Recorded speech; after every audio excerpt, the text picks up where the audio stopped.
The Eternals. Um, this movie was a disaster, and you know, I I was hoping it was better because a lot of the lesser regarded Marvel movies, I like Black Widow and stuff recently, I've kind of enjoyed a little bit more than most people. And so I was hoping this would be that, where I'd enjoy this movie more than most people, and I'd be the one kind of defending it a little bit more. But no, this movie was one of the worst in the series. I don't think it's the worst because, I mean, the movie looks really pretty. Not in terms of the action or the character design, but some of the cinematography and some visuals was kind of pretty looking. But for the most part, this movie was, I don't want to say a bad movie, but it had a lot of elements of a bad movie like Batman versus Superman, where it felt like this movie was like what that movie was, where it's like a setup to a grander universe. Except this isn't the setup to a grander universe. This movie is basically 20 episodes of a TV show that they tore up and they punched it down into 2 hours and a half. It's one of the longest Marvel movies. And the whole time I was watching this movie, I got more and more exhausted and tired because it was just characters explaining exposition that didn't make any sense. Now, I'm going to warn you with this review that I am going to talk openly about some things in the movie, and I may talk spoilers, I may not with this movie. The movie's been out for a while, so I don't think it really matters if I do, but I don't know how much I'm going to dive into spoilers, so I'm just going to give a spoiler warning up front. So, in case of spoilers, there, I know I'll talk about mild spoilers because there were some mild spoilers with this movie that really pissed me the hell off. Well, first thing that pissed me off with this movie is there's just too many characters, and a lot of them didn't need to be in the story, right? So what this movie is a get back. It's like the plot of the Muppets movie from 2011 of all things. I'm gonna compare it to that. It's get the band back together type movie, right? Except we saw the characters at the beginning of the movie together for like 4 seconds, and then they're like broken apart for thousands of years.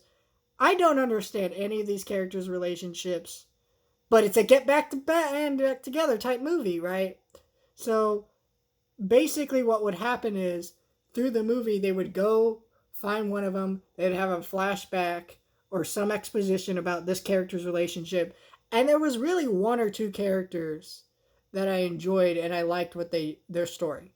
Like Sprite, for example. That character was like, when I was watching the movie, I really didn't understand why you would cast a 9-year-old in this role, right? Because in real life, the actress 9-year-old, when I checked, I think she was 9 years old, anyways. When I checked, and it was like that's a weird choice because these characters are eternal; they're immortal, right? So if they want that character to be in future movies, you can't really do that because she's going to age, the actress. So it makes no sense, right? Because most Marvel movies like to have a consistent cast, right? But they explained that in a way in the movie that made sense, and I liked her journey in this movie for her wanting to be a person, right? But the way they did it was like it was brought up from little lines and certain characters would explain, oh, you had a relationship with this character, but then I wouldn't really understand it because like it would just be a line and it wouldn't really be anything else. That's why I mean like what the first half of this movie should have been 5 episodes of a TV show where the first couple episodes you see the characters, they're doing the montage, you're gonna understand what they're doing on Earth. They're finding these aliens, right?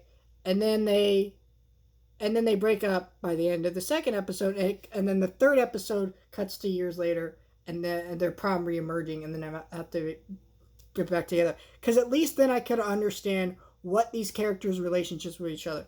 And yeah, they explained it, but in like short lines of dialogue that if you weren't paying attention that well, just forget it. Because it's just not. That's why it bored me because they did explain stuff, but they didn't explain it well. And some of the stuff they did explain didn't make any sense. Like, for example, they're like, the Thanos snap. they're like, oh, you guys can't interfere with mortals because, well, they have to progress normally, right? And that makes sense for the most part. Except Thanos wasn't a normal like thing that happens to humanity, right?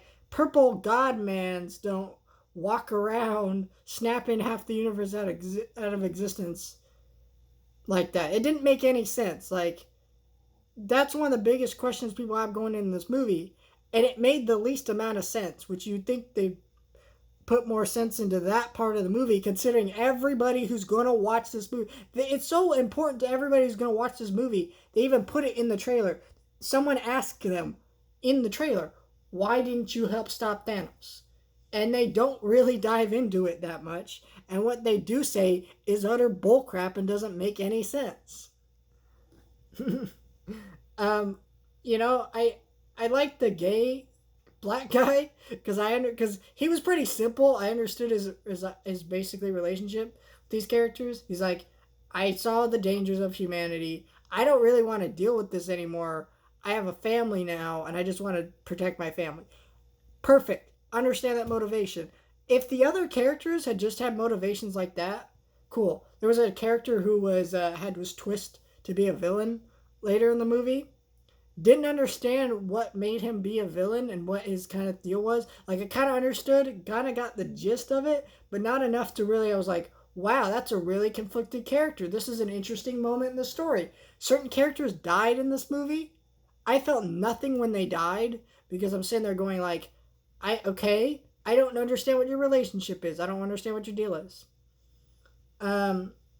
Just stuff like that. It's just clunky. It's just all. That's what the best way to explain this movie. It's a really clunky movie where there are gonna be people watch this have an entertaining time, and it's not the worst movie ever made, but it's just not as good as it could have been. That's basically the best way to describe this movie. It's not as good as it could have been. Also, this movie is really lame in terms of action. It felt like Man of Steel. It's just characters punching people. Like in Man of Steel, like they're punching these aliens. I forget what they're even called because I don't even understand what they were, kind of. Like, I barely even understand what the aliens were. It's just like, that's what this movie was. I got the gist of what it is, but I don't really understand if you were to break it down to me. Like, there's one scene where it's kind of revealed what the Eternals' real identity and what their deal is on Earth. And it was like supposed to be like this big twist, like, holy shit, like, oh, they're seeing the light for the first time. They're kind of knowing what they are. And then you're like, but it felt so boring to me because they just kept explaining and explaining. It was literally 10 minutes of explaining, and you're not supposed to write a scene like that, but that's literally what they wrote. It put me to sleep almost, this movie. And I think that's why this movie's got so mixed of reviews.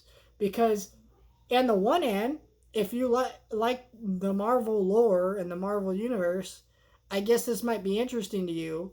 But if you're not someone who's crazy about Marvel, you're not really going to enjoy this movie.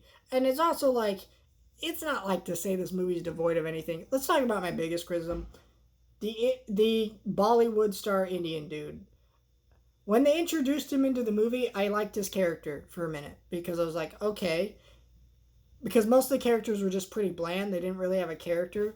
He had energy. There was energy to the actor's performance. But then once you realize he was literally there just for comic relief, it was like, okay. He wasn't even in the final battle at the end of the movie. He just kind of dupes out and leaves. And all the other characters fight in the final battle. Even the bad one fights in the final battle, right? Even the bad Eternal fights in the final battle and helps save the day. But this guy just leaves, dupes out, and doesn't come back. And he was a horrible character for that reason. Because this is a movie where you have a lot of clunky explaining what's going on with the world. And they're wasting time with this Indian dude and this guy filming him with the camera. Right? If you had cut that out of the movie, they probably could explain some of this better. But no, we gotta have useless comedy. And I get it. You want to have a comic relief. Okay, then write it in a way that's natural. Don't make a useless character. He should have been a character that helped out in the final battle. But again, he just kind of duped out and he left. He didn't really help out in the final battle. There's a lot of issues like that with this movie. This movie is not a good movie. I don't want to say it's a bad movie because I don't think it is. I think it's a C minus type movie where it's a movie that for the most part is enjoyable, but it clearly has so many issues that like you still have to. They're still like very apparent when you're watching it, but it's still watchable, right? Like if you're a Marvel fan, of course you're gonna go watch this. It came out, it was number one at the box office, always was. I know some people were arguing, is this the death of Marvel? No, no, that's never gonna happen. There's never gonna be a movie like that. And even if this movie bombed, let's say this movie made like nothing this weekend, Spider-Man No Way Home is going to make so much money. It's going to kill it. You know what I mean? Like, nobody's going to do that. It's just interesting because, we got Ghostbusters coming out this week, which is the week after the Eternals. And we all know that movie is going to make so much more than this movie because that movie actually has real hype behind it. And I don't think this one did. Not to say that there was zero hype, but not in the same way that movie did. I think this is just a clunky mess. It had a lot of problems. And it was clearly, it's weird. Marvel's doing TV now, yet they made like the most obvious choice for a Disney Plus series into a movie. And I think it would just been so much easier to ease these characters into a movie because I don't think anyone who watches this movie is going to come out really thinking, man, I cannot wait to see these characters again. They're not going to be anybody's favorite Marvel characters. I don't think they will be. It was okay. It was a mess. It was a mess, but an enjoyable mess, I guess. I don't really know how to explain this movie because there's just so much here that I almost want to see it a second time so I could digest things more. But, there has to be something on the first watch that makes me want to watch it again. And this movie didn't have that. It didn't have anything that makes me want to go, yeah, I should watch that again. But I probably will when I do a Marvel binge through again, 10 years from now. But honestly, I don't rewatch Marvel movies that often because Marvel movies aren't the kind of movies I ever want to rewatch because most of them are okay to decent meh movies. So, and this kind of continues that trend. It was just slightly more of a mess of a meh movie than normal. So, if that makes sense.